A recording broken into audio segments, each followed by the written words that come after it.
आपको तो सुनकर हैरानी होगी, आप भारत के नागरिक हैं, मैं भारत का नागरिक हूं, इसका एक कानून है, उसका नाम है इंडियन सिटीजनशिप एक्ट, वो भी अंग्रेजों का बनाया हुआ है। आजादी के बाद हम उसमें संशोधन नहीं कर पाए, और यही कारण है, अंग्रेजों ने वो कानून बनाया था तो इस हिसाब से कि अंग्रेज भी इस देश के नागरिक हो सकें। इस हिसाब से वो कानून की ड्राफ्टिंग की गई है कि विदेश से आकर, इंग्लैंड से आकर, लंदन से आकर कोई आदमी भारत में रहने लगे और इतने साल तक रह ले तो वो भी भारत की नागरिकता का अधिकारी हो जाता है। इसलिए उन्होंने ड्राफ्टिंग वैसी की थी। आज़ादी के बाद हमने उसमें थोड़ा भी संशोधन नहीं किया, तो कोई भी विदेशी भारत में आके नागरिक हो सकता है, और नागरिक हो सकता है तो चुनाव लड़ सकता है, चुनाव लड़ सकता है तो MP MLA हो सकता है, MP MLA हो सकता है तो मिनिस्टर हो सकता है, मिनिस्टर जो हो सकता है तो प्राइम मिनिस्टर हो सकता है, जो प्राइम मिनिस्टर हो सकता है वो प्रेसिडेंट भी हो सकता है। तो आज़ादी का मखौल नहीं तो क्या। दुनिया के किसी देश के संविधान में ये व्यवस्था नहीं है। आप अमेरिका में जाएं, रहना शुरू कर दें, आपको ग्रीन कार्ड मिल जाएगा, लेकिन आप अमेरिका के राष्ट्रपति नहीं हो सकते जब तक आपका जन्म अमेरिका में नहीं हुआ हो। आप कनाडा में जाएं, कनाडा के संविधान का अध्ययन करें, कनाडा के संविधान के अनुसार आप कनाडा की नागरिकता ले सकते हैं, लेकिन कनाडा के प्रधानमंत्री नहीं हो सकते जब तक कि आपका मूल जन्म स्थान कनाडा ना हो। ब्रिटेन में चले जाइए, वहां भी यही है। फ्रांस में चले जाइए, जर्मनी में चले जाइए, दुनिया में 200 देश हैं, लगभग 2-3 देशों को छोड़कर सभी देशों में यह नियम है कि जब तक आप उस देश की धरती पर पैदा नहीं होते, आप उस देश के संवैधानिक पदों पर नहीं बैठ सकते। भारत में ऐसी व्यवस्था नहीं है। विदेश धरती पर पैदा हुआ कोई भी आदमी भारत में आकर नागरिकता ले सकता है और इस देश के सर्वोच्च शीर्ष संवैधानिक पदों पर बैठ सकता है, आप उसे रोक नहीं सकते। कानून है इंडियन सिटीजनशिप एक्ट, उसमें यह व्यवस्था है। अब अंग्रेजों के जमाने की व्यवस्था है, हम उसी को चला रहे हैं, उसी को ढो रहे हैं। 1935 में अंग्रेजों ने एक कानून बनाया था जिसका नाम है government of India act. Bharat को गुलाम रखने के लिए 1000 साल तक उन्होंने एक व्यवस्था की थी, गवर्नमेंट ऑफ इंडिया एक्ट। दुर्भाग्य से गवर्नमेंट ऑफ इंडिया एक्ट के सारे प्रोविजन आजादी के 62 साल के बाद भी इस देश में लगे हुए हैं, चल रहे हैं। मुझे तो कभी कभी ये कहते हुए बहुत अफसोस होता है कि हिंदुस्तान आजाद हो गया। मैं आपको एक हंसी की बात कहना चाहता हूं, है वो बहुत गंभीर। आजाद हो गया तो 50 साल तक इस देश की संसद में बजट शाम को 5 बजे पेश होता था। आपको याद है? 1997 तक बजट शाम को 5 बजे आता था। एक बार मैंने भारत के एक पूर्व प्रधानमंत्री को यह प्रश्न किया कि बजट शाम को 5 बजे क्यों आता है? संसद तो सवेरे 10 बजे चलती है, 11 बजे चलती है, शाम को 5 बजे बजट क्यों आता है? संसद जब खत्म होने वाली होती है तो शाम को 5 बजे बजट क्यों आता है? तब उन्होंने कहा कि यह अंग्रेजों के जमाने का नियम है। अब अंग्रेज जब इस देश की संसद में बैठते थे दिल्ली में, 1927 से अंग्रेजों ने संसद में बैठना शुरू किया, तो इस संसद में अंग्रेज बैठा करते थे। तो यहां जब शाम के 5 बजते हैं तब लंदन में सवेरे के 11:30 बजते। अब लंदन में हाउस ऑफ कॉमन्स और हाउस ऑफ लॉर्ड्स में बैठे हुए एमपीज को भारत का बजट सुनना होता था, तो इसलिए यहां शाम को 5 बजे बजट पेश किया जाता था ताकि सवेरे 11:30 बजे वो लोग सुन सकें। ठीक है, 1947 के पहले ये चलता था तो हमने मान लिया। 1947 के बाद 50 साल तक ये क्यों चलता रहा इस देश में? क्यों नहीं बदला हमने इस नियम को? जब पूर्व प्रधानमंत्री चंद्रशेखर से मैंने कहा तो उन्होंने कहा वो तो अंग्रेजों के जमाने का नियम है। तो मैंने कहा अंग्रेजों ने ये कह दिया था कि हमारे जाने के बाद भी इसे मत बदलना।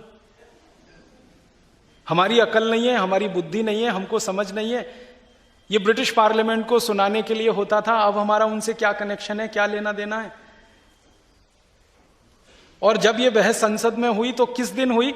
हिंदुस्तान की आजादी के 50 साल का एक उत्सव हुआ था संसद में, आप याद करिए। रात को 12 बजे 1997 में विशेष अधिवेशन हुआ। उस समय चंद्रशेखर ने यह मुद्दा उठाया और बहुत हंगामा हुआ संसद में इस पर।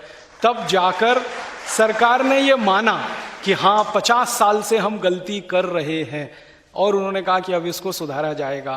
तो अगले साल 1998 से बजट सवेरे 11 बजे पेश होने लगा। माने इस छोटी सी व्यवस्था को बदलने में 50 साल लगा। 50 साल। सोचिए, हमारी आजादी का क्या अर्थ है? कभी कभी मुझे बहुत अफसोस लगता है, हिंदुस्तान की न्याय व्यवस्था में काम करने वाले जो एडवोकेट्स मित्र हैं, उनसे माफी मांगते हुए ये कह रहा हूं, मैं उनसे पूछता हूं, आप काला कोट पहन के अदालत में क्यों जाते हैं? क्या काले के अलावा दूसरा रंग नहीं है भारत में? सफेद नहीं है, नीला नहीं है, पीला नहीं है, हरा नहीं है, और कोई रंग ही नहीं है, काला ही कोट पहनना है, और वो भी उस देश की न्यायपालिका में जहां पर तापमान 45 डिग्री, 47 डिग्री, 50 डिग्री हो।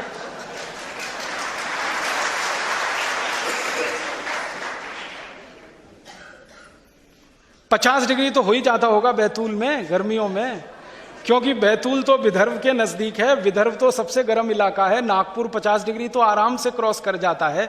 50 डिग्री सेंटीग्रेड तापमान जिस देश में रहता हो, वहां के वकील काला कोट पहनकर बहस करें तो बहस के समय जो पसीना आता है वो, और गर्मी के कारण जो पसीना आता है वो तरबतर होते जाएं, और उनके कोट पर पसीने से सफेद सफेद दाग पड़ जाएं पीछे कॉलर पर, और कोट को उतारते ही इतनी बदबू आए कि कोई 3 मीटर दूर खिसक जाए।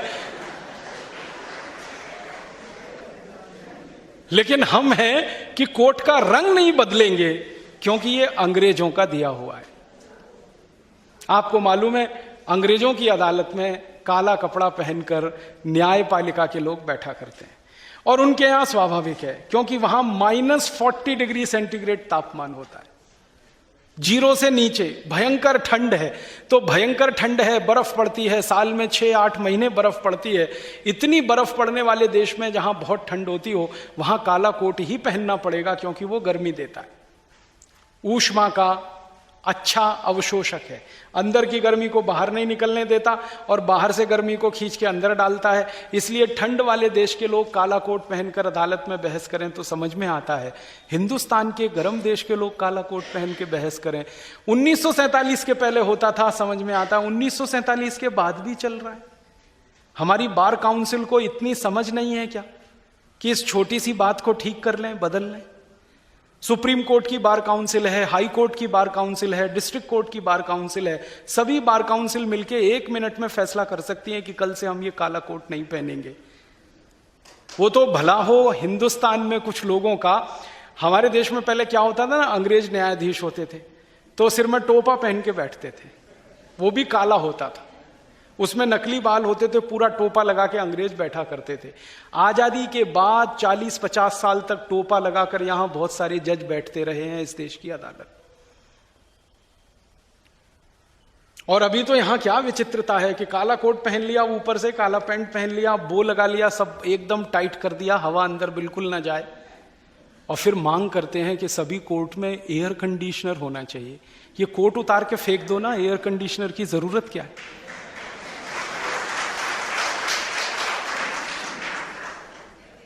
और उसके ऊपर एक गाउन और लाद लेते हैं।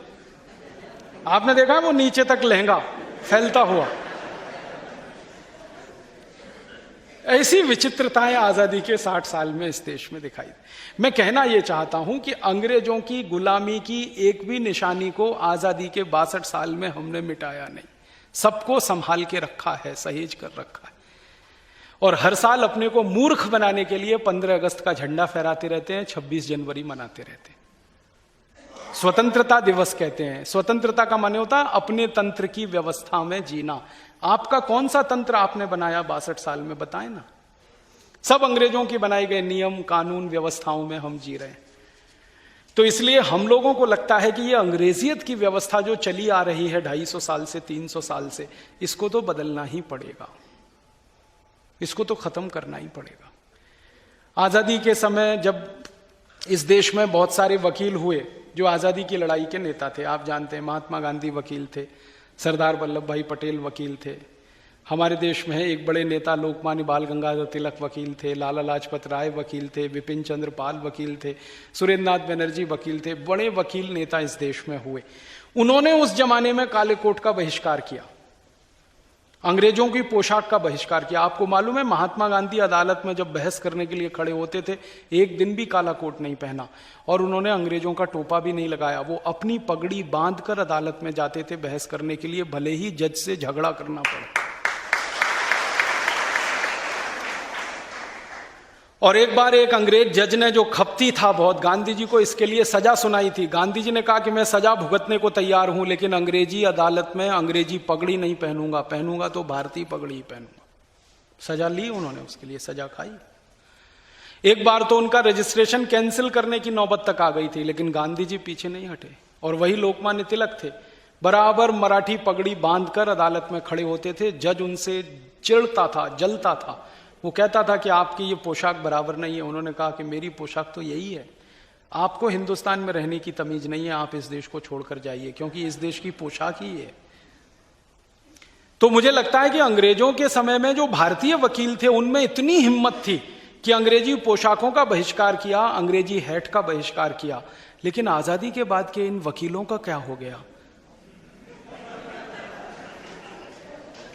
ये क्यों नहीं बहिष्कार करते इस अंग्रेजी पोशाक का? क्यों ढो रहे हैं इस परंपरा को? मुझे दुख और अफसोस इसी बात का है। अंग्रेजी सारे कानून, अंग्रेजी सारे नियम, अंग्रेजों की सारी व्यवस्थाएं आजादी के बाद भी चल रही हैं।